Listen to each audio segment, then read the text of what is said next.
ಮೂರು ಏನು ಇನ್ನರ್ ಸರ್ಕಲ್ನಿಂದ ಹೊಳೆನರಸೀಪುರಕ್ಕೆ ರಸ್ತೆಗೆ ಹೋಗುವಂತಹ ರೈಲ್ವೆ ಮೇಲ್ಸೇತುವೆಯ ಒಂದು ಪ್ರಗತಿ ಪರಿಶೀಲನೆ ನಾವು ಮತ್ತು ನಮ್ಮ ಅಧಿಕಾರಿ ವರ್ಗದವರು, ನಮ್ಮ ಸಾರ್ವಜನಿಕರು ಹಾಗೂ ಎಲ್ಲ ನಮ್ಮ ಮಾಧ್ಯಮದವರು ಇವತ್ತು ಒಂದು ರೈಲ್ವೆ ಮೇಲ್ಸೇತುವೆ ಮೇಲೆ ಬಂದಿದ್ದೀವಿ. ನಿಮಗೆಲ್ಲ ಗೊತ್ತಿರೋಂಗೆ ಕಳೆದ 4 ತಿಂಗಳ ಮುಂಚೆ ಇದೇ ರೀತಿ ನಾವು ನೀವೆಲ್ಲ ಸೇರಿ ಕಾಮಗಾರಿಯನ್ನು ಪರಿಶೀಲಿಸಿದ್ವಿ. ರೈಲ್ವೆ ಮೇಲ್ಸೇತುವೆ ಜೂನ್ ಎಂಡಿಗೆ ನಾವು ಬಿಟ್ಕೊಡ್ತೀವಿ ಅಂತ ಒಂದು ಅವತ್ತು ಅಧಿಕಾರಿಗಳು ಮನವಿಯನ್ನು ಮಾಡಿದರು. ಈಗ ಅದಕ್ಕೆ ಜೂನ್ ಎಂಡ್ ಆಗ್ತಾ ಬಂತು, ಯಾವುದು ಹಂತದಲ್ಲಿದೆ ಅಂತ ನೋಡಕ್ಕೆ ಬಂದಿದ್ವಿ. ನಿಮಗೆಲ್ಲ ಗೊತ್ತಿರೋಂಗೆ 2024ರಿಂದ ಮುಂಚೆ ಈ ರೈಲ್ವೆ ಮೇಲ್ಸೇತುವೆ ಹೇಗಿತ್ತು, ಇವತ್ತು ರೈಲ್ವೆ ಮೇಲ್ಸೇತುವೆ ಹೇಗಿದೆ ಅನ್ನೋದು ನಿಮಗೆಲ್ಲ ಗಮನಾರ್ಹ. ಇವತ್ತು ಗರ್ಡನ್ನು ಯಶಸ್ವಿಯಾಗಿ ಇಲಾಖೆಯವರು ಅಳವಡಿಸಿರುವಂಥ ಕೆಲಸವನ್ನು ಇವತ್ತು ರೈಲ್ವೆ ಇಲಾಖೆ ಮತ್ತು ಏನು ಕಾಂಟ್ರಾಕ್ಟ್ ಏಜೆನ್ಸಿಯವರು ಮಾಡಿದ್ದಾರೆ. ನಮಗೆ ಮೆಜಾರಿಟಿ ಆಫ್ ದ ವರ್ಕ್ ಇದೆ, ಅದು ಆ ಕೆಲಸವನ್ನು ಇವತ್ತು ಮುಗಿಸಿದ್ದಾರೆ.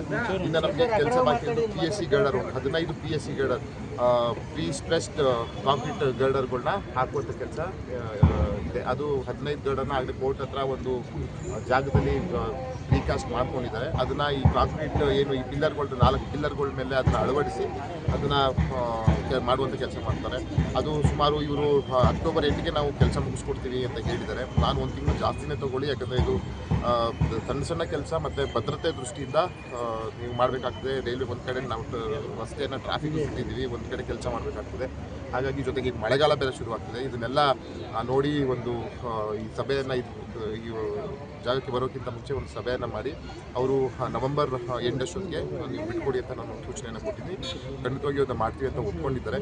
ಇದು ಏನಕ್ಕೆ ತಡ ಆಗ್ತಾ ಇದೆ ಅಂತ ಹೇಳಿದ್ರೆ, ಎಲ್ಲ ಗೊತ್ತಿರೋಂಗೆ ರೈಲ್ವೆ ಮೇಲ್ಸೇತುವೆ ಭದ್ರತೆ ದೃಷ್ಟಿ ನೋಡಬೇಕು. ಒಂದು ಕಡೆ ನಾವು ಟ್ರಾಫಿಕ್ಗೆ ಬಿಟ್ಟಿದ್ದೀವಿ. ಹಾಗಾಗಿ ಬಹುತೇಕ ನವೆಂಬರ್ ಎಂಡಿಗೆ ಕೆಲಸವನ್ನು ಮುಗಿಸುವಂಥ ಕೆಲಸ ಮಾಡ್ತಾರೆ. ಜೊತೆಗೆ ನಮಗೆ ಒಂದು ಸಮಾಧಾನ ಅಂತ ಹೇಳಿದ್ರೆ ಸುಮಾರು 70ರಷ್ಟು ಕೆಲಸ ಈಗಾಗಲೇ ಮುಗಿದಿದೆ.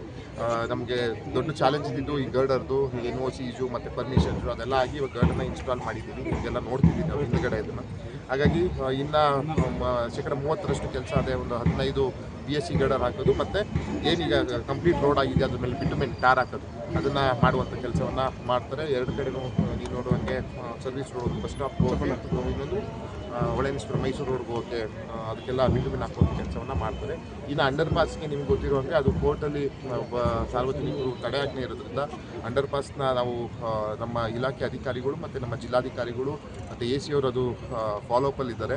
ಸ್ಟೇ ವೆಕೇಟ್ ಆಗಿದ ಕೂಡಲೇ ಅದನ್ನು ಸಹ, ಯಾಕಂದರೆ ನಮ್ಮ ಸರ್ಕಾರಿ ಜಾಗ ನಗರ ಪಾಲಿಕೆ ಜಾಗ ಆದರೂ ಸಹ ಅದು ಕೋರ್ಟ್ನಲ್ಲಿ ಇರೋದ್ರಿಂದ ಮಾಡಲಿಕ್ಕೆ ಸ್ವಲ್ಪ ಅಡೆತಡೆ ಆಗ್ತಾ ಇದೆ. ಅದಕ್ಕೂ ಇದಕ್ಕೂ ಏನು ಸಂಬಂಧ ಇಲ್ಲ, ಅದು ಅಂಡರ್ ಪಾಸು, ಅದನ್ನು ಸಹ ಬೇಗ ಮುಗಿಸುವಂಥ ಸಾರ್ವಜನಿಕ ಉಪಯೋಗ